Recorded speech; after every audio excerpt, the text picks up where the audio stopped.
but we found some books. But I'm still not an authority. Yeah, let's look at this. Okay.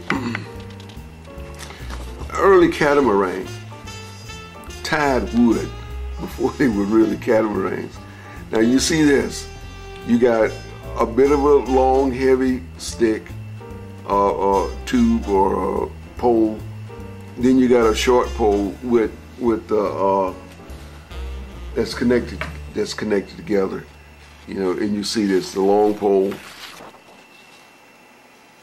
the short pole, and the pole here, and a pole across here.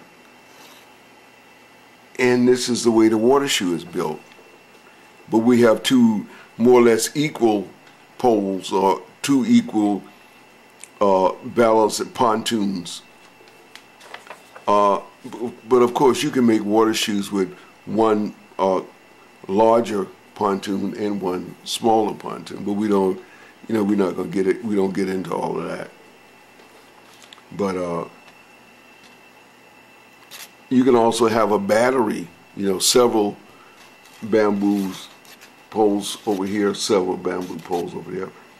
But the water shoe is a bit of a catamaran, and you can take that to the bank. Well, you could look at that. I'm gonna go a little quick because the thing is blanket. Look at this.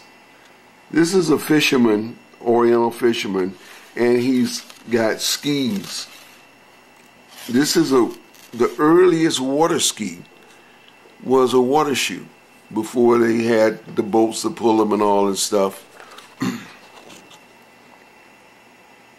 So when people go out on the ice pack and the ice break, you'll float. And look at this. We're moving a little bit because the thing is blanking. Look at this one. See my man there. He's able to walk across this obstacle. And this is the whole idea of the split shoe.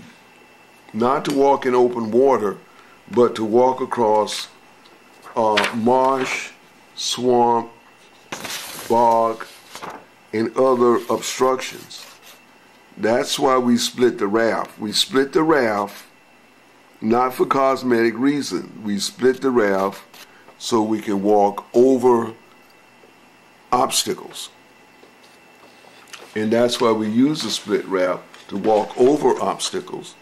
But once we get in open water, the thing becomes a catamaran or a raft. And you see it here. We're using one pole, pushing along.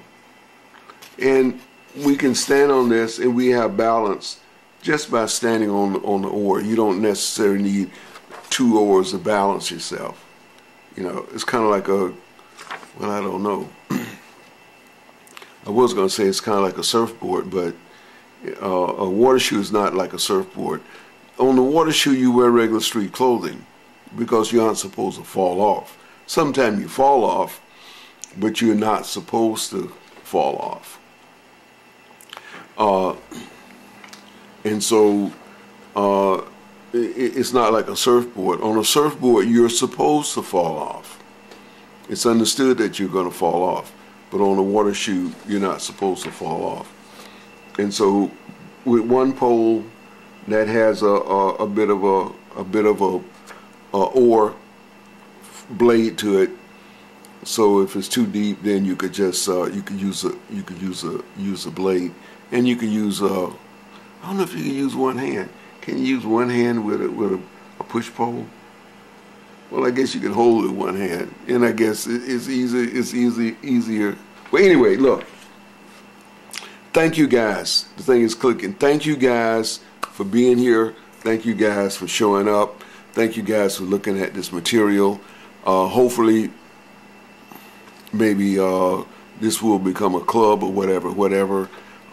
Write me. You stimulate me. I stimulate you. You stimulate me. Stimulate you. I think I'm the last of the great water walkers. This Rembre Breaky, I don't know. I haven't, haven't heard hide in the hair of him. You know, he's getting kind of, you know, up in age like myself. But while we're here breathing, or at least while I'm here breathing, I'm gonna try to the best I can to, you know, to put stuff out. Hey, I want you guys to buy my book. I want you guys to buy my book.